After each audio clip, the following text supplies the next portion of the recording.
بسم اللہ الرحمن الرحیم۔ اگر آپ فجر کے بعد یا عصر کے بعد سوتے ہیں تو آپ یہ ضرور سنیں کہ اس سے کتنا نقصان ہوتا ہے، اور پھر اس پر سائنس کے حوالے سے بھی بات کریں گے۔ تو آئیے سنیں ذرا۔ 3 قسم کی نیند ہوتے: کیلولہ، ایلولہ، غیلولہ۔ سمجھے؟ کیلولہ یہ دوپہر کا کیلولہ جو سنت ہے، اور ایلولہ صبح فجر کے بعد سو گئے تو فقیر بنیں گے۔ سمجھے؟ غیلولہ عصر کے بعد سو گئے تو پاگل بن جائیں گے، بھوت چڑھیں گے آپ پر۔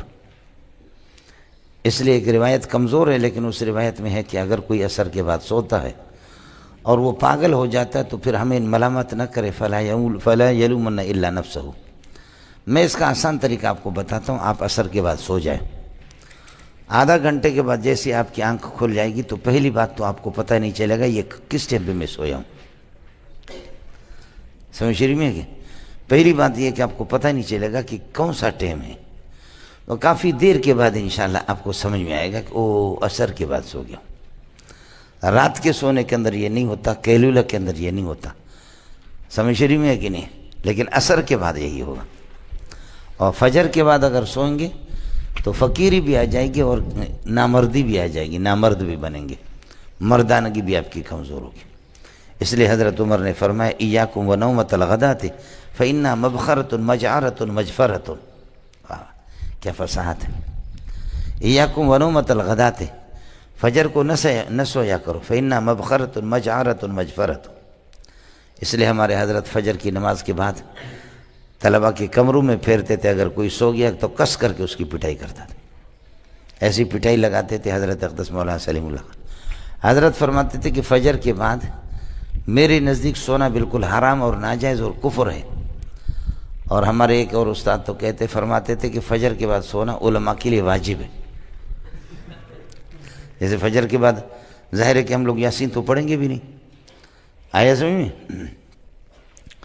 وَكَم مِّن قَرْيَةٍ، کتنی بستیاں ہیں تمہارے جیسے بدماش، اردنا اہلاکہا، ہم نے ان کی ہلاکت کا ارادہ کر دیا، فجاء بأسنا، ان کے پاس ہمارا عذاب آ گیا، بستی پر یعنی بستی والوں پر عذاب آ گیا، حال کونہم بائتین، درحال کہ رات گزار رہے تھے، او قائلون، یا کیلولہ کر رہے تھے۔ عرب کے ہاں کیلولہ اسی زمانے سے مشہور ہے، سمجھ شریف میں ہے کہ نہیں؟ اور کیلولہ اچھی چیز ہے۔ کیلولہ کے اندر یہ ضروری نہیں ہے کہ آپ کی آنکھ بھی لگ جائے اور زیادہ سو جائیں، لیکن تھوڑا سا کروٹ بدل دے، یہ سنت ہے۔ فما کان دعواہم، یہ بدماش جو اللہ کو نہیں جانتے تھے، لیکن جب اللہ کا عذاب گیا، فما کان دعواہم اذ جاءہم باسنا، ان کی کوئی اور فریاد نہیں تھی جب اللہ کا عذاب آ گیا، الا ان قالوا، مگر یہ کہنے لگے، انا کنا ظالمین، ہم نے بہت زیادتی کر دی، پروردگار ہمیں معاف کر دے۔ جی آپ نے یہ باتیں سنی تو سائنس میں بھی اسی چیز کا آپ کو ثبوت ملے گا کہ اس وقت سونا نقصان دہ ہے، تو اس لیے احتیاط کیا جائے اور اس وقت اپنے آپ کو سونے سے بچایا جائے۔ اگر آپ کو صحت پیاری ہے اور آپ چاہتے ہیں کہ میں صحت مند رہوں تو ان چیزوں کا خیال رکھنا چاہیے کہ فجر کے بعد اور عصر کے بعد کوشش کرے کہ آپ نہ سوئے، باقی دن میں سوئے، رات کو سوئے۔ بس اللہ تعالیٰ سے دعا ہے کہ اللہ تعالیٰ ہم سب کو صحیح بات سمجھنے اور اس پر عمل کرنے کی توفیق عطا فرمائے۔ آمین ثم آمین یا رب العالمین۔